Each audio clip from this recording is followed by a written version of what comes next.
बच्चों welcome back. पिछले video में मैंने आपको नॉर्मलिटी के बारे में कुछ डिस्क्राइब किया था और इस वीडियो में मैं नॉर्मलिटी को और थोड़ा डिटेल में स्केल अप करना चाहता हूँ। उसके क्वेश्चंस को आपको करना सिखाना है और नॉर्मलिटी और मोलैरिटी में एक रिलेशन मतलब नॉर्मलिटी मोलैरिटी में तो बताएंगे बट क्वेश्चन को दोनों तरीक़ों से कैसे करना है ये बताएंगे। पिछले अगर वीडियो को रिकॉल कराता हूँ मैं, तो मैंने लास्ट में आपको बताया था N factor in case of acids. तो लास्ट चीज़ थी H3PO4। थोड़ा रिकॉल कराते हैं, ठीक है। H3PO4 एक्वस मीडियम में जो हमने लिया तो इसने 3H प्लस दिया था और PO4 3 माइनस। ये भी एक्वस, ये भी एक्वस था। बेटा एन फैक्टर कितना आया था इस केस में 3 रिकॉर्ड। अब मैंने एक दूसरा, ये कहलाता फास्फोरिक एसिड। क्या बोलते हैं इसको? Phosphoric acid. Now I am taking another acid, ये फास्फोरस एसिड कहलाता है H3PO3। इसका जब हमने एक्वस सोल्यूशन बनाया तो इसने कितना दिया? 2H plus HPO3 2 minus. इसके केस में एन फैक्टर 2। अगर मैं एक और स्पीशीज लेता हूं, एक और एसिड लेता हूं H3PO2, इसका एक्वस सोल्यूशन बनाया तो ये कितना होगा? H प्लस देगा plus H2PO3 whole twice. N factor is 1। इसमें हमने सारे इस एसिड्स के इक्विवेलेंट मास निकाल के पिछले वीडियो में दिखाए थे। अब मैं आपको एक बहुत इंपॉर्टेंट इन्फॉर्मेशन देना चाहता था, क्योंकि पिछली बार वो उस वीडियो में, पिछले वीडियो में मैं उसको दे नहीं पाया था। रीज़न कि हमारा लेंथ बहुत लंबा हो गया था वीडियो का और हमें 45 मिनट के अंदर ही इसको रिस्ट्रिक्ट करना होता है, जो हमने स्टैंडर्ड मेंटेन किया उसी लिए। अच्छा देखो बच्चों, मेरे माइंड में एक क्वेश्चन आ रहा है। यहाँ पे 3 हाइड्रोजन हैं तो 3H प्लस दे रहा है, यहाँ 3 हाइड्रोजन हैं बट H प्लस 2 ही दे रहा है, यहाँ पे भी 3 हाइड्रोजन हैं, H प्लस 1 ही दे रहा है। तो ऐसा क्या है कि एक केस में 3 हाइड्रोजन ऑल 3H प्लस, दूसरे केस में 3 हाइड्रोजन 2 ही H प्लस दे रहा, तीसरे केस में 3 हाइड्रोजन लेकिन 1 ही H प्लस दे रहा। अब इसको समझना बहुत आवश्यक है, क्योंकि N factor vary from reaction to reaction vary करता है। ये इस वीडियो में हम इसको कवर अप नहीं करेंगे, इसके लिए नेक्स्ट वीडियो हम लाएंगे, उसको जरूर देखना और अपने फ्रेंड्स को भी शेयर करना। बहुत इंपॉर्टेंट वीडियो है, क्योंकि ये जो नॉर्मलिटी का कंसेप्ट है, इक्विवेलेंट कंसेप्ट है, इसको हम अगला 1-2 वीडियो के बाद हम टाइट्रेशन का वीडियो बनाने वाले हैं। जो टाइट्रेशन का वीडियो है वो आपको किसी लेवल तक की प्रॉब्लम को चुटकियों में सॉल्व करने में हेल्प करेगा। बहुत अच्छा कंटेंट है, ज़रूर आप देखिएगा, सब्सक्राइब करिएगा और शेयर करिएगा और रिकमेंड भी करिएगा। बच्चों ध्यान देना, इसमें H3PO4 यहाँ पर एन फैक्टर 3 क्यों है, यहाँ 2 क्यों है, यहाँ पर 1 क्यों है, ये मैं आपको एक्सप्लेन करने जा रहा हूँ। Look at here. इसको हमें अंडरस्टैंड करने के लिए इन तीनों के हमें फिगर्स बनाने पड़ेंगे, जो केमिकल बॉन्डिंग के वीडियो में मैं आपको सिखाऊंगा। फिलहाल आप इसको देखिए। H3PO4 का अगर मैं स्ट्रक्चर बनाता हूं तो H3PO4 का स्ट्रक्चर ये आएगा H3PO4, राइट। H3PO2 देखिए, ये H3PO4 का स्ट्रक्चर है। H3PO2 का स्ट्रक्चर विल बी दिस।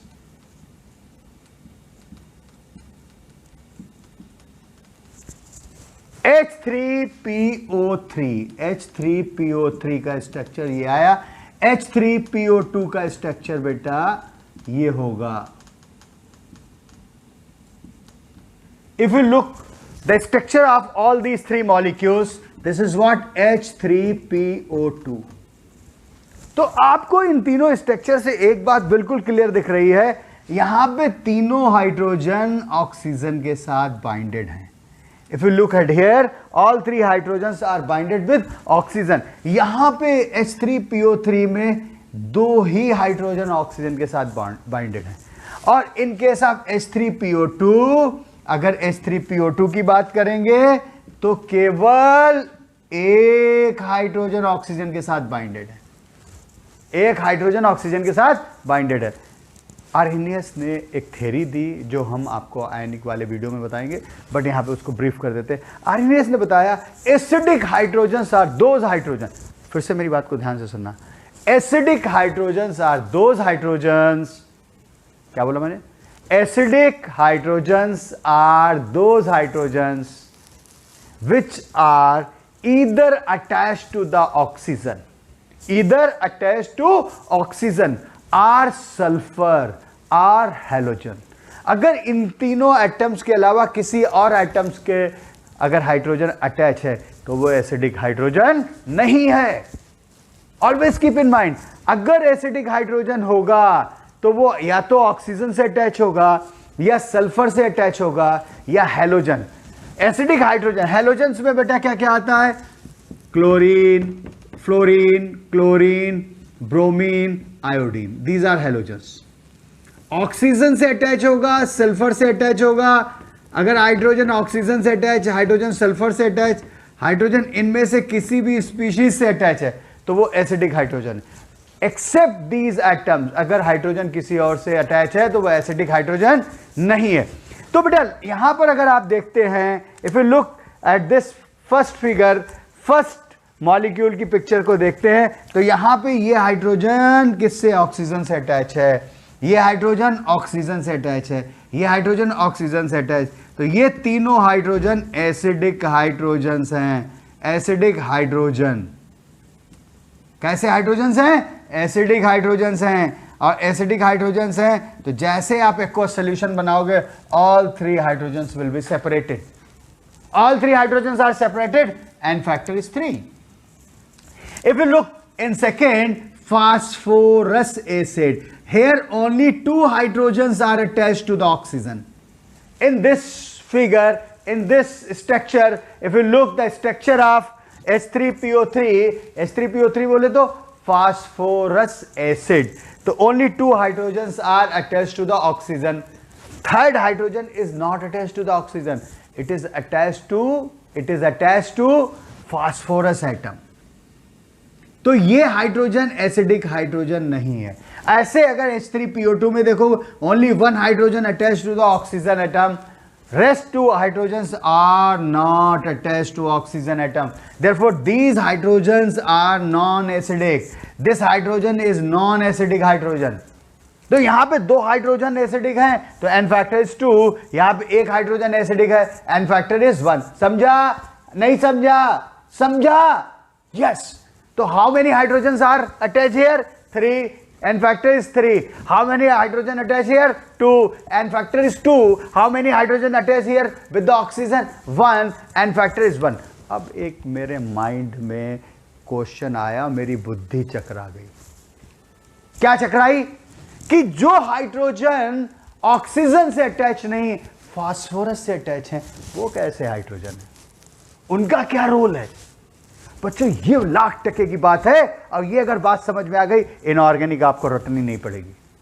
क्या बोला मैंने? इनऑर्गेनिक आपको रटनी नहीं पड़ेगी। लोग कहते हैं इनऑर्गेनिक केमिस्ट्री रटनी है, मैं आपको अपने वीडियोस देता हूं, आप उनको देखिएगा, आपको लगेगा इनऑर्गेनिक समझने वाला है। 99% टीचर्स और बच्चे कहते हैं इनऑर्गेनिक रटने से आती। मैं तो आपको बता रहा हूं, पूरी इनऑर्गेनिक रेडॉक्स और नॉन रेडॉक्स पे मैंने 2 हिस्सों में डिवाइड की। अब देखिएगा, केमिस्ट्री बोरिंग नहीं है, बहुत इंटरेस्टिंग है, इसलिए लोगों तक पहुंचाना है। बच्चों आते हैं, come back to the point. क्या? अब वो मुझे बताना है आपको, वो हाइड्रोजन कौन से हाइड्रोजन है जो ऑक्सीजन से अटैच नहीं। बच्चों ऐसे हाइड्रोजन को रिड्यूसिंग हाइड्रोजन कहते हैं। क्या बोला मैंने? ऐसे हाइड्रोजन को रिड्यूसिंग हाइड्रोजन कहते हैं। मतलब अगर कोई एसिड किसी सब्सटेंस को रिड्यूस करता है तो ये वाले हाइड्रोजन्स वो उस रिडक्शन में यूज होंगे। रिडक्शन में अगर यूज करना है तो दीज हाइड्रोजन विल यूज। अब कैसे रिडक्शन कराते हैं अभी 1 मिनट में सिखाता हूं। 1 मिनट आप दीजिए तो मुझे। पहले फिर से come back. The hydrogen which are attached to the oxygen atom the hydrogen which are attach to the oxygen atom are called acidic hydrogen, और वो एन फैक्टर बताते हैं. And the hydrogen which are not attach to the oxygen, in this case if you see, ये hydrogen कैसे hydrogen है, ये hydrogen phosphorus से attach हैं, वो रिड्यूसिंग हाइड्रोजन हैं. और रिड्यूसिंग हाइड्रोजन कैसे रिड्यूस करते हैं अभी 2 मिनट में आपको सिखाता हूं, लेकिन उससे पहले एक चीज आपको छोटी और बताता हूं. एसिड्स 2 तरीके के होते हैं. एक एसिड्स कहलाते हैं जो ऑक्सीडाइजिंग एसिड है, एक एसिड्स जो होते हैं जो रिड्यूसिंग एसिड्स है. ऑक्सीडाइजिंग एसिड्स क्या होते हैं, खुद तो ऑक्सीडाइज, दूसरे को ऑक्सीडाइज करेंगे खुद रिड्यूस होंगे. रिड्यूसिंग एसिड क्या होते हैं, खुद ऑक्सीडाइज होंगे दूसरे को रिड्यूस करेंगे. तो टोटल एसिड्स को 2 कैटेगरीज में बांटा गया बच्चों. ऑक्सीडाइजिंग जो दूसरों को ऑक्सीडाइज करते हैं, रिड्यूसिंग जो दूसरों को रिड्यूस करते हैं. बट एक ऐसे भी कुछ एसिड्स होते हैं जो ऑक्सीडाइजिंग बिहेवियर भी शो करते हैं और रिड्यूसिंग बिहेवियर भी शो करते हैं. इसके लिए मुझे ऑक्सीडेशन नंबर आपको सिखाना है. अभी थोड़ा वेट करो, अभी नॉर्मलिटी पे काम करते हैं. मैं आपको पहले ये बताता हूं how these oxygens are hydrogens are going to reduce some other substance, some other compound. अब देखिए बच्चों, बहुत सिंपल फिनोमेना है, इनऑर्गेनिक केमिस्ट्री का पार्ट है, लेकिन मैं आपको यही फ्लेवर दे देता हूं. मैंने यहां लिखा H3PO3 और इसको मैंने वाटर के साथ रिएक्ट कराया. एक्वस वाटर के साथ जब रिएक्ट कराया, this H3PO3 oxidized to H3PO4 and 2 nascent hydrogen released. बच्चों ये जो हाइड्रोजन है, ये हाइड्रोजन कभी नहीं टूटता है, इस पर ऑक्सीजन का एडिशन होता है. फिर से सुनिए, इस पे क्या हो गया, ऑक्सीजन का एडिशन हो गया. अगर यहां पे देखो, ये ऑक्सीजन नहीं था, जब इसको वाटर के साथ ट्रीट किया गया तो यहां पर ऑक्सीजन आ गया. एडिशन ऑफ ऑक्सीजन इस पे होना, ऑक्सीडेशन ऑफ दिस एसिड, इस एसिड का ऑक्सीडेशन हुआ. समझा आपने. अब देखिए ऑक्सीजन आया कहां से, वाटर से. ऑक्सीजन आया कहां से, वाटर से, और वाटर से ये नेसेंट हाइड्रोजन प्रोड्यूस हुई. ये नेसेंट हाइड्रोजन फर्दर किसी भी कंपाउंड को, एलिमेंट को रिड्यूस कर देगी. फॉर एन एग्जांपल मैंने क्लोरीन यहां ले लिया, क्लोरीन लिया तो इसने ट्वाइस HCl बना दिया. अब ऐड करते हैं, H कैंसिल, ऐड करेंगे, ये हाइड्रोजन इससे कैंसिल हो गया. समझा बेटा, ये हाइड्रोजन कैंसिल हो गया. What is left here. अब देखिए कितना simple, H3PO3 plus Cl2 plus H2O gives you H3PO4 plus twice HCl. अगर आप ये पूरी इक्वेशन देखें तो आपको बिल्कुल रटना नहीं है, साफ दिख रहा है. फास्फोरस एसिड क्लोरीन को रिड्यूस कर रहा है HCl में और खुद ऑक्सीडाइज्ड हो रहा है. जो किसी को रिड्यूस होता है खुद ऑक्सीडाइज होता है. तो ये जो है oxidising as well as reducing acid, redox में पढ़ाऊंगा, रेडॉक्स टाइट्रेशन जब पढ़ाऊंगा यहीं से शुरू करूंगा. अभी आप इसको समझिए. तो मैंने आपको यहाँ क्या समझाया, जो बहुत इंपॉर्टेंट कंसेप्ट था कि ये एसिड, इसका N factor 3 because all 3 hydrogen are attached to the oxygen. Recall, ये यहाँ पे 2 क्यों दिए, क्योंकि 2 ही हाइड्रोजन ऑक्सीजन से अटैच थे. तीसरा हाइड्रोजन जो है, दिस इज रिड्यूसिंग हाइड्रोजन, ये एन फैक्टर में काम नहीं आता. इसमें ओनली 1 था तो इसलिए एन फैक्टर इसका 1 था, और 2 हाइड्रोजन फास्फोरस से अटैच हैं. यहां पे how many hydrogen attach to the phosphorus, 2. Therefore ये एन फैक्टर 3. अच्छा बच्चों एक छोटी सी बात सीख लो, इसके पास भी हाइड्रोजन है रिड्यूसिंग, इसके पास भी हाइड्रोजन रिड्यूसिंग, किसके पास ज्यादा हाइड्रोजन रिड्यूसिंग है, which has more number of reducing hydrogen, this or that. इसके पास 2 हैं, इसके पास 1 है. More the number of reducing hydrogen, strong reducing HA. More the number of reducing hydrogen, strong reducing acid, strong reducing acid. बस यहां पे fit कर लो. Less the number of reducing. अगर मुझे किसी कंपाउंड को रिड्यूस करना, इसको और इसको, दोनों एसिड को लेते, कौन सा एसिड ज्यादा स्ट्रॉन्ग रिड्यूसिंग होगा? This is less, this is not reducing, this is. ये दूसरे को रिड्यूस कर रहा है, ये दूसरे को रिड्यूस कर रहा है, कंपाउंड को, एलिमेंट को, बट ये किसी को भी रिड्यूस नहीं कर पाएगा। ये क्या करेगा? ऑक्सीडाइज करेगा। क्या करेगा? ऑक्सीडाइज करेगा, खुद को रिड्यूस करेगा। याद, इनऑर्गेनिक रटनी नहीं पढ़ाऊंगा, चिंता मत करो बच्चों, अभी तो शुरुआत है, अभी अभी तो बनाना शुरू किया। एक वो मैंने एक सेइंग थी हिंदी में, ये मत पूछो यारों कि मेरी मंजिल कहाँ है, अभी तो मैंने चलना शुरू किया है। ना कभी हारे थे, ना कभी हारेंगे, ये किसी और से नहीं, मैंने खुद से फैसला किया है। कितनी भी मुश्किलें आए, मैं हर दिन 1-2 वीडियो जरूर शूट करूंगा, और आपका काम है उसको बच्चों तक पहुंचाना। क्या बोला मैंने? ये मत पूछो यारो कि मेरी मंजिल कहाँ है, अभी तो मैंने चलना शुरू किया। ना कभी हारे थे, ना कभी हारेंगे, ये किसी और से नहीं, मैंने खुद से वादा किया। चलो चलते हैं, बहुत हो गया। अच्छा बच्चों, अब मैं आपको नॉर्मेलिटी के बारे में कुछ और इंटरेस्टिंग इंफॉर्मेशन दूंगा। Now I am coming. अच्छा, नॉर्मेलिटी की बात करते हैं। अगर मैं आपसे कहता हूं normality is number of equivalent upon volume, right? Volume should be in litres, volume should be in litres. तो नंबर ऑफ इक्विवेलेंट क्या हो गया बेटा? Normality into volume in litres. Number of equivalent क्या हो गया? Normality into volume in litre. अच्छा, number of equivalent is similar to number of moles. जैसे हम मोलैरिटी में नंबर ऑफ मोल्स की बात करते हैं, नॉर्मेलिटी में नंबर ऑफ इक्विवेलेंट की बात करते हैं, but they are not similar. अभी मैंने वर्ड सिमिलर मतलब कंपेरेबल, वहां पे हम मोल्स पे, अगर मोलैरिटी से क्वेश्चन करते हैं तो मोल के सराउंडिंग क्वेश्चन घूमेगा, नॉर्मेलिटी से क्वेश्चन को करते हैं तो इक्विवेलेंट के सराउंडिंग क्वेश्चन घूमेगा। दोनों में क्वेश्चन करने का क्या डिफरेंस है, I am just going to tell you. पहले इस पे थोड़ा सा और काम करते हैं। नंबर ऑफ इक्विवेलेंट, अगर हमने यहां पर वॉल्यूम मिलीलीटर में लिखा है तो MEQ क्या लिखेंगे? Number of milli equivalent. This is what? Number of milli equivalent is, ये कैसे निकालेंगे? Normality into volume in ml। अब बच्चों मैंने कहा 200 ml of H3PO 0.1 normal H3PO4, what is number of milli equivalent? Number of milli equivalent अगर मुझे इसके कैलकुलेट करने हैं, कैसे कैलकुलेट करेंगे? Normality into volume. नॉर्मेलिटी बेटा कितनी है हमारे पास? नॉर्मेलिटी इज 0.1, वॉल्यूम कितना है? Volume is 200 ml। 200 से मल्टीप्लाई किया, आपका ये पॉइंट आया, 10 से cancel, how much is left? 20।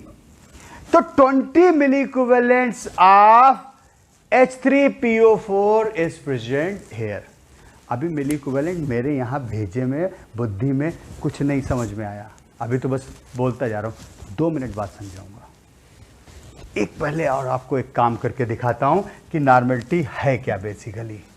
What is the relation, what is normality and mole, how it is related to molarity. बच्चों मैंने यहाँ इसको मिटाया, थोड़ा सा ईज किया, उसके बाद एक क्वेश्चन मैं आपको दूंगा और उसके बाद फिर हम इसको बाइंड अप करेंगे। 40 मिनट 45 मिनट कुछ भी नहीं है समझने के लिए। Normality is number of milli equivalent upon volume. Number of equivalent को हम लिख सकते हैं mass of substance, mass of substance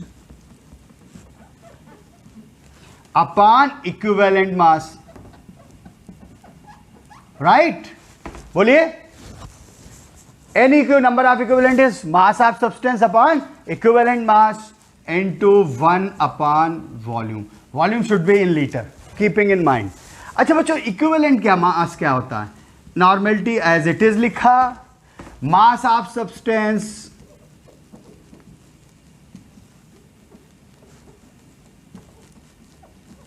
equivalent mass को हम लिख सकते हैं molar mass upon N factor into 1/v। बच्चों ये एन फैक्टर डिनोमिनेटर के नीचे है, therefore it will turn to numerator. तो normality is mass of substance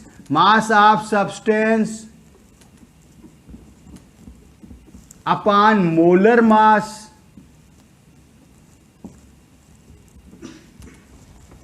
of substance into N factor into 1/v। Mass of substance upon molar mass. याद करो बच्चों, याद करिए, recall your memory. Mass of substance upon molar mass, जो गुरु मंत्र दिया था 5 फार्मूले थे। पहला formula mass of substance upon molar mass, number of moles. तो यहां पर लिखते हैं नॉट, इसको इरेज करते हैं so that we can get a space. तो बेटा हमने क्या किया, यहां पर नॉर्मेलिटी, यहां ये this factor is your number of moles, और ये वॉल्यूम जो है इसके नीचे लिख लिया। वॉल्यूम किस में है, लीटर्स में, भूलना नहीं, इनटू एन फैक्टर। बच्चों number of moles upon volume क्या होता है, recall, number of moles upon volume, number of moles upon volume is molarity into N factor. Simple. Normality is equals to molarity into N factor. अच्छा चलो एक छोटा सा question करते हैं। मैंने कहा 0.15 मोलर H3PO4 एक सोल्यूशन है, the solution having molarity 0.15। If I ask you what is it's normality, बच्चों इसकी नॉर्मेलिटी कैसे निकालेंगे? सबसे पहले मुझे इसका एन फैक्टर देखना है, और एन फैक्टर H3PO4 का कितना होता है बेटा, 3। एन फैक्टर कितना होगा इसका, 3। और ये जो फॉर्मूला अभी अभी मैंने ड्राइव किया, normality equals to molarity into N factor. If you look here, molarity इस क्वेश्चन में कितनी दे रखी है, what is the molarity given here, molarity is 0.15, N factor is 3, तो नॉर्मेलिटी हो गया 0.45। मुश्किल? तो आप नॉर्मेलिटी को मोलैरिटी में कन्वर्ट कर सकते हैं या मोलैरिटी को नॉर्मेलिटी में कन्वर्ट कर सकते हैं अगर आपके पास ये फार्मूला है। अब मैं आपको एक क्वेश्चन दे रहा हूं, और क्वेश्चन आपकी स्क्रीन पे ये छोटा सा क्वेश्चन है, कुछ सेकंड्स में आपको करना है। ये रहा आपका पास question.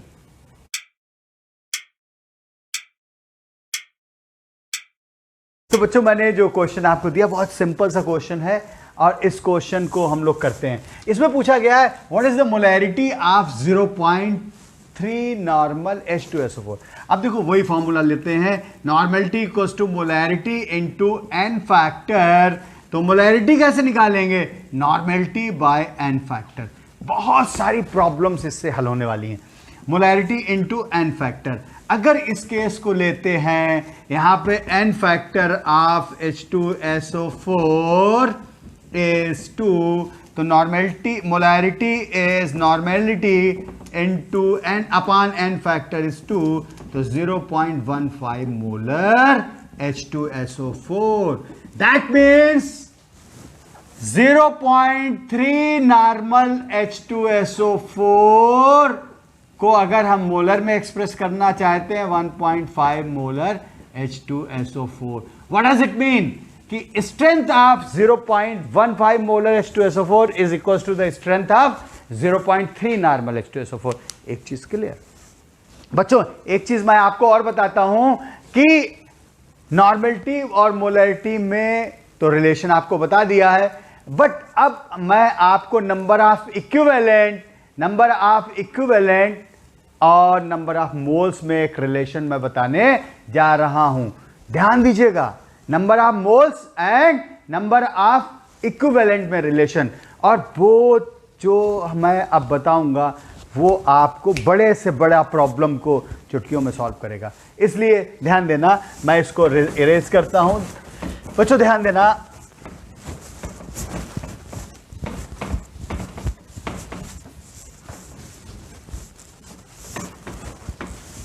now look, normality equals to molarity into n factor।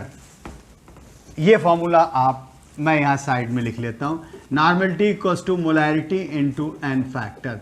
अभी जरूरत पड़ेगा, आवश्यकता होगी तो मैं रिकॉल कराऊंगा n फैक्टर। ओके, अच्छा, नॉर्मेलिटी को हम लिखते हैं number of equivalent upon volume, molarity को लिखते हैं number of moles upon volume into n factor. Volume से वॉल्यूम कैंसिल, वॉल्यूम से वॉल्यूम कैंसिल। बच्चों अब what is left, number of equivalent of substance is equals to number of moles of substance into n factor, into n factor. ये एक रामबाण formula आपके पास फिर से आ गया। This formula is again very important. क्या मैंने आपको बोला, number of equivalent of substance is equal to the number of moles of substance into n factor. अगर आपको नंबर ऑफ मोल्स पता है, n फैक्टर उस सब्सटेंस का निकाल लीजिए, दोनों को मल्टीप्लाई कर दिए, you will get number of equivalent. और अगर आपको नंबर ऑफ इक्विवेलेंट्स पता है तो number of moles equals to number of equivalent divided by n factor. दूसरा फॉर्मूला, छोटी छोटी प्रॉब्लम्स इन पे आपको आसानी से समझ में आ गई। Number of moles equals to number of equivalent upon n factor. अभी देखिए, मैं आपको एक और रामबाण फॉर्मूला बताने वाला हूं जो टाइट्रेशन और बड़ी प्रॉब्लम्स को चुटकियों में सॉल्व करेगा। ओके बच्चों, now let us explain you.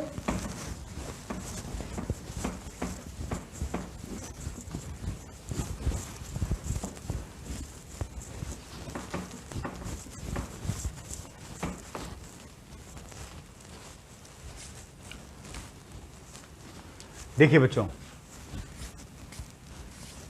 मैंने यहां लिखा नंबर ऑफ इक्विवेलेंट। अच्छा बच्चों, एक बार मैं आपसे पूछूं, नंबर ऑफ इक्विवेलेंट होता क्या?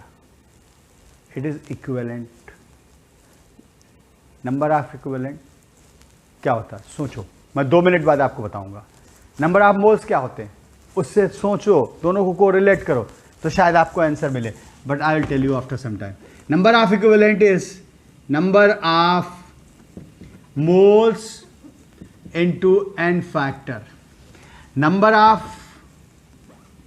मोल्स कैसे निकालते थे? अगर किसी सब्सटेंस की मोलैरिटी दे रखी है, अगर किसी सब्सटेंस की मोलैरिटी दे रखी है और उसका वॉल्यूम दे रखा है, तो नंबर ऑफ मोल्स कैसे निकालते हैं? Molarity into volume. Volume should be in litre. Molarity into volume, और वॉल्यूम किस में होना चाहिए? लीटर्स में होना चाहिए। तो हमें नंबर ऑफ मोल्स पता लग जाएगा, राइट? अब ये नंबर ऑफ मोल्स और ये number of moles both are same. ये नंबर ऑफ मोल्स, ये नंबर, सपोज कहा, मैंने कहा 0.1 molar H2SO4 having, we are taking a volume of 0.1 molar H2SO4 300 ml, तो उसमें नंबर ऑफ मोल्स निकाल लेंगे, मिलीमोल्स निकालेंगे, 1000 से डिवाइड करेंगे, नंबर ऑफ मोल्स आ जाएगा। नंबर ऑफ मोल्स आ जाएंगे। अब मैं आपसे कहता हूं कि नंबर ऑफ इक्विवेलेंट इसके बताइए कितने होंगे। ये फॉर्मूला यूज करेंगे। अब उसका फॉर्मूला मैं बताने जा रहा हूं। यहां पे number of equivalent will be equals to number of moles की जगह हम डाल सकते हैं molarity into volume into n factor. एक और रामबाण फॉर्मूला, ये फॉर्मूला और आपके माइंड में जैसे फिट होगा, मैं आपको वो क्वेश्चन सिखाऊंगा जिसको करने में अगर आपको मोल्स में 5 मिनट लगते हैं तो इक्विवेलेंट से 1.5 मिनट लगेगा। अभी इसके बाद वही हम आपको कवर अप करने जा रहे हैं। अच्छा देखो बच्चों, मैंने कहा what is the number of what is the number of equivalents present in 200 ml of 0.15 molar H2SO4. H2SO4 की मोलैरिटी इज गिवन, H2SO4 का वॉल्यूम इज आल्सो गिवन। आपसे क्या पूछा गया? Number of equivalents. तो बच्चों हम लोग नंबर ऑफ इक्विवेलेंट ये वाला फॉर्मूला लगाएंगे। मोलैरिटी इसकी कितनी? 0.15, वॉल्यूम कितना? 200 ml। अब ml है, उसको लीटर में कन्वर्ट करना, 1000 से डिवाइड कर दिया। H2SO4 का n फैक्टर कितना हो गया? 2, ये कैंसिल, यहां पे कितना आया? 2 5 5 से इसको मल्टीप्लाई किया 0.3 से इसको मल्टीप्लाई किया, दैट इज 0.06। बच्चों अब देखो, मैंने एक क्वेश्चन आपको पिछले वीडियो में दिया था और उस क्वेश्चन को हम सॉल्व करने जा रहे हैं नॉर्मेलिटी से, इक्विवेलेंट से। ओके, क्वेश्चन था 200 ml ऑफ। उस क्वेश्चन को सॉल्व करने से पहले मुझे एक चीज आपको और सिखानी है, फिर मैं ये क्वेश्चन सॉल्व करूंगा। और वो एक क्वेश्चन जो मैंने पिछले वीडियो में आपको दिया था, वो क्वेश्चन भी आपको ही सॉल्व करना है। अभी मैं आपको रिकॉल कराऊंगा, पहले एक चीज, एक कंसेप्ट सिखा देता हूं। मैंने एक इक्वेशन लिखी थी, एस्टिशियोमेट्रिक रिलेशन जब बताया था, A of A B of B gives you C of C and D of D. ये एस्टिशियोमेट्रिक रिलेशन एक्सप्लेन कर रही। अगर आप रिकॉल करिए तो मैंने क्या लिखा था? A moles, when we are doing the problem through the moles, A moles of A when reacts with B moles of B gives C moles of C and D moles of D. A moles of A when reacts with B moles of B gives you C moles of C and D moles of D. अच्छा बच्चों, जब हम molarity से equation solve करते हैं, question को solve करते हैं, तो हम मोल्स का यूज करते हैं। जब नॉर्मेलिटी से हम उसी क्वेश्चन को सॉल्व करते हैं, इक्विवेलेंट का यूज करते हैं। इक्विवेलेंट क्या होता है? इट इज इक्विवेलेंट मास क्या होता है? पहले आपको एक ब्रीफ बता देता हूँ। इक्विवेलेंट मास जो होता है, basically it is suppose that mass of a substance replaced by are react with 1 gram of hydrogen, theoretically कहा गया, or 8 gram of oxygen, or 35.5 gram of chlorine. What is the equivalent mass? Mass of a substance replace or react by 1 gram of hydrogen, or 8 gram of oxygen, or 35.5 gram of chlorine. ये definitions है। मैं definition में विश्वास नहीं करता हूँ, मैं तो सीधे कंसेप्ट को अप्लाई करने में विश्वास करता हूँ, इसलिए मैंने डेफिनेशन पे ज़्यादा काम नहीं किया। वो तो आपको किसी न किसी किताब में मिल जाएंगे। जो मैं पढ़ा रहा हूं ये शायद रेयर लोग ही बताएंगे आपको। फिर से सुनो, 1 gram hydrogen, 35.5 gram of chlorine या 8 ग्राम ऑफ ऑक्सीजन से जितना मास रिएक्ट करता है, रिप्लेस होता है, डिस्प्लेस होता है, that is called equivalent mass. अच्छा, 1 ग्राम हाइड्रोजन का क्या चक्कर है? 8 ग्राम हाइड्रोजन का, ऑक्सीजन का क्या चक्कर है? 35.5 ग्राम क्लोरीन का क्या चक्कर? चलो देखो, मैंने ट्वाइस H प्लस लिया, 2 मोल्स ऑफ इलेक्ट्रॉन्स, H2 निकाला, गैस हुई। तो 2 moles of electrons gives you 1 mole of hydrogen. 2 moles of electron is giving you 1 mole of hydrogen. 1 mole of hydrogen का मास 2 ग्राम। तो 1 ग्राम हाइड्रोजन के लिए मुझे कितने इलेक्ट्रॉन चाहिए? 2/2 mole of electron. That means 1 mole of electron. 1 gram hydrogen कितने 1 मोल electron से replace होती, रिएक्ट होके H प्लस से H2 देगा। ऐसे ही अगर मैं ऑक्सीजन की बात करता हूं, ऑक्साइड है, oxide 2 of oxide gives you O2 gas plus 4 mole of electrons. If you look here, 1 mole of O2 give you 4 moles of electron, 4 moles of electron. तो 1 मोल O2 में कितना मास होता है? 32 ग्राम। 4 मोल ऑफ इलेक्ट्रॉन चाहिए, तो 1 मोल electrons के लिए कितना चाहिए? 32 divided by 4, that is 8 gram oxygen. 1 मोल यहां पर भी है तो 8 ग्राम ऑक्सीजन, 1 मोल यहां पर है तो 1 ग्राम हाइड्रोजन। ऐसे 1 मोल इलेक्ट्रॉन के लिए 35.5 ग्राम। मतलब कहने का है equivalent mass of a substance is the mass which transfer, point ध्यान रखना मैं क्या बोलने जा रहा हूं, the mass of substance which transfer, reacts, or displace when 1 mole of electron passes. क्या बोला मैंने? When 1 mole of electron passes. तो equivalent mass is the amount of a substance. अगर 1 मोल इलेक्ट्रॉन इधर से उधर जाते हैं या उधर से इधर आते हैं तो जितने ग्राम सब्सटेंस का डिस्प्लेस होगा, that is called equivalent mass. आपको बता रहा हूं, बहुत रिसर्च करके निकाली हुई डेफिनेशन है, यहाँ पे फिट कर लो, कभी कंफ्यूजन नहीं होगा, कहीं नहीं मिल सकता जो मैं बोल रहा हूँ। बहुत आसान। Equivalent mass, equivalent mass, equivalent mass क्या है? Amount of substance transfer reacts when 1 mole of electron passes. बस एक ही बात ध्यान रखना, पूरी इलेक्ट्रोकेमिस्ट्री इसी पे न्यूमेरिकल यूं होगा, फैराडेज लॉ का। आईआईटी एडवांस में इस पे क्वेश्चन आने ही आना है। 22 ईयर एक्सपीरियंस के बाद मैं आपको सिखा रहा हूँ, और आपके लिए ये 22 सालों की मेहनत आपको तो बहुत आसानी में मिल रही है।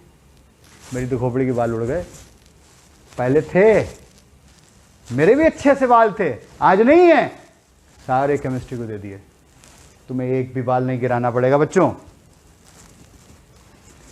तो equivalent mass is the amount of substance replace या ट्रांसफर या displace when 1 mole of electron passes, when 1 mole of electron passes. अच्छा देखो बच्चों, आते हैं मेन पॉइंट में। तो अगर हम इस प्रॉब्लम को मोल से कर रहे हैं तो A moles of A when reacts with B moles of B gives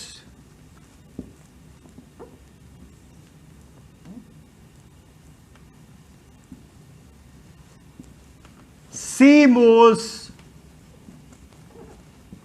of C and D moles of D। अगर हम मोल से प्रॉब्लम कर रहे हैं तो molar ratio A B C D का डिफरेंट होगा। बट बहुत इंपॉर्टेंट बात बताने चाह रहा हूं, very very very important.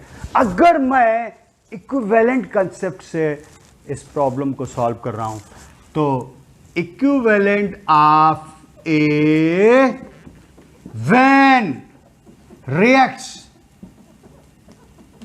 with, when हटा देते हैं, equivalent of A reacts with same equivalent of B।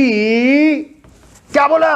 equivalent of A reacts with same equivalent of B gives same equivalent of C and same equivalent of D। कहने का मतलब ये क्या हुआ बच्चों? जितने इक्विवेलेंट ए के होंगे उतने ही इक्विवेलेंट बी के साथ रिएक्ट करेंगे। There is no difference. अगर एक्स इक्विवेलेंट ऑफ ए है तो बी के पास कितने भी हो लेकिन वो एक्स इक्विवेलेंट के साथ रिएक्ट करेगा, और सी जो प्रोड्यूस करेगा वो भी एक्स होगा, डी जो प्रोड्यूस होगा वो भी x. Equivalent always same. Moles very करेंगे, इक्विवेलेंट वेरी नहीं करेंगे। ये बात ध्यान रखना, प्रॉब्लम विल गेट आसान, बहुत इजी हो जाएगी। अब इससे नहीं समझ में आएगा। अभी देखो, अब अगर प्रॉब्लम मैं मोल से करता हूं और प्रॉब्लम इक्विवेलेंट से करता हूं तो दोनों में डिफरेंस क्या आएगा? अगर मैं प्रॉब्लम मोल से करता हूं, we need a balance chemical equation. हमें क्या करना पड़ेगा? बैलेंस केमिकल इक्वेशन लिखनी है, otherwise we can not solve the problem. अगर मैं इक्विवेलेंट से प्रॉब्लम कर रहा हूं, अगर मैं मोल से कर रहा हूं, इसके मतलब we are using the molarity. अगर मैं इक्विवेलेंट से प्रॉब्लम कर रहा हूं, वी आर यूजिंग नॉर्मेलिटी। और इससे हमें बैलेंस केमिकल इक्वेशन को लिखने की आवश्यकता नहीं है। किससे? इक्विवेलेंट से। पहली चीज, we don't need to write a balance chemical equation, आधा काम समाप्त। दूसरी चीज, लिमिटिंग रिएजेंट के लिए दिमाग लगाने की जरूरत नहीं, आंखों से दिख जाएगा। उसमें दिमाग लगाना पड़ता है, ये करना वो करना, मोल्स को इक्वेट करना, यहां कुछ नहीं करना। अब देखिए, वही क्वेश्चन जो पिछले वीडियो में मैंने आपको दिया था, उस क्वेश्चन को ही करते हैं और देखिए how is the problem, how is to handle the problem and how is we get the solution. See, मैंने यहां लिखा 200 ml of BaCl2 when reacts with 300 ml of 0. गलत लिख गया, ज़्यादा एक्साइटेड हो गया आपको सिखाने के चक्कर में। 200 ml of 0.1 molar BaCl2 when reacts with 300 ml of 0.2 molar Al2SO4 whole thrice white PPT, white precipitate of BaSO4 formed. BaSO4 formed. What is the mass of BaSO4 formed? बेटा देखो, अब यहां पे molarity of BaCl2 is 0.1, volume of BaCl2 is 200 ml। अगर मैं आपसे कहूं n factor of BaCl2 is 2, क्योंकि बेरियम पे डाइवेलेंट है, सॉल्ट है। Okay, let us tell you milli equivalent of BaCl2, milli equivalent of BaCl2 कितना हो जाएगा? Molarity into volume into n factor. अगर आप सारा कैलकुलेट करेंगे बच्चों, कितना आएगा? पॉइंट हटाया 10 आया, 10 से 10 कैंसिल, 40। अब देखिए, हम लिखते हैं molarity of Al2SO4 whole thrice is 0.2, volume of Al2SO4 whole thrice is 300 ml, n factor Al2SO4 whole thrice कितना हुआ? Al2SO4 होल थ्राइस का n फैक्टर बेटा कितना हुआ? एल्यूमिनियम है यहाँ पे कैटायन, और ईच एल्यूमिनियम है ट्राइवेलेंट, 3 पॉजिटिव चार्ज। कितने हैं? 2, 3 into 2 that is 6। तो मिली equivalent of Al2SO4 whole thrice equals to molarity 0.2, volume 300, n factor 6, that is 360 if I am not wrong। अब देखो बच्चों, इसके मिली इक्विवेलेंट BaCl2 के कितने आए? 40, Al2SO4 के कितने आए? 360। Which is smaller? कौन सा कम है? Which is smaller? Which is छोटा कौन सा है? किसकी वैल्यू कम है? 40। आप ध्यान देना, मेरे साथ बोलना है। 40 milliequivalent of BaCl2 reacts with 40 milliequivalent of Al2SO4 gives you 40 milliequivalent of BaSO4. पता लग गया? दिमाग लगाना पड़ा? नो तो मिली इक्विवेलेंट जब प्रॉब्लम सॉल्व कर रहे हैं तो प्रॉब्लम बहुत ईज हो रही है. अब देखिए बेटा, प्रॉब्लम ईज हो रही है. क्यों ईज हो रही है? क्योंकि हमें यहां पे लिमिटिंग रिएजेंट खोजने के लिए कोई मशक्कत, कोई मुश्किल, कोई हार्डवर्क, कोई परिश्रम नहीं करना पड़ा.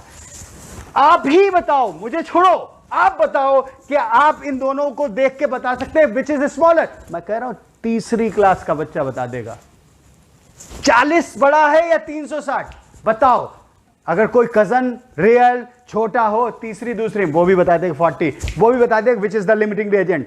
अगर लिमिटिंग रिएजेंट पता लग गया तो इससे हमें पता लग जाएगा कि what is the milli equivalent of BaSO4 formed. तो मिली equivalent of BaSO4 formed is 40. अच्छा बताओ, क्या मैंने बैलेंस केमिकल इक्वेशन लिखी? बोलो, लिखी नहीं. क्यों? क्योंकि जरूरत ही नहीं. मैंने क्या बताया था? If you are doing the problem from molarity, पहली चीज आपको बैलेंस केमिकल इक्वेशन लिखना है. दूसरी चीज बुद्धि लगानी है. किसके लिए? लिमिटिंग रिएजेंट फाइंड करने के लिए. अगर आप मिली इक्विवेलेंट से करना है, कोई बैलेंस केमिकल इक्वेशन की जरूरत नहीं. मेरे वर्ड पत्थर की तरह अपने दिमाग पे सजा लो, हिलने नहीं चाहिए. और कोई लिमिटिंग रिएजेंट निकालने की जरूरत नहीं. अब देखिए बेटा, इक्विवेलेंट कैसे निकालेंगे? Equivalent of BaSO4 that will be 40 divided by 1000. That means 40 into 10⁻³ mass of BaSO4 upon equivalent mass is number of equivalent mass of BaSO4 will be equals to 40 into 10⁻³. अब बेटा, mass of BaSO4 will be equals to 40 into 10⁻³ into equivalent mass of BaSO4. Equivalent mass कैसे निकालते हैं? Molar mass 233 divided by N factor. BaSO4 का N factor कितना है? 2. Cancel 20. जब आप मल्टीप्लाई करोगे what will be there? 4.66 gram. अगर आप पिछले क्वेश्चन से देखो, answer is same. Time is reduce to 1/3. बच्चों, मैंने आज आपको ये कंसेप्ट सिखाने के लिए बहुत एनर्जी डाली और मैं बहुत एक्साइटेड था. अभी इस पे 2 वीडियो और आएंगे जिसको देखने के बाद आपको प्रॉब्लम बहुत आसान हो जाएगी. बस एक बात मत भूलना. क्या? सब्सक्राइब करना है और इसको शेयर करना है. जितने ज़्यादा से ज़्यादा लोगों को शेयर करोगे, जितने ज़्यादा से ज़्यादा लोगों को सब्सक्राइब करोगे, उतना ही ज़्यादा से ज़्यादा बच्चा इस कंसेप्ट को सीखेगा. क्योंकि इसमें कुछ नहीं आपका लगना है. जो लगना था मेरा लग गया. अब मेरा भी कुछ नहीं लगता, लेकिन उसका भला होना है जो इसको देखेगा. Please share, like it, share it to your friends. Thank you very much. Have a good day.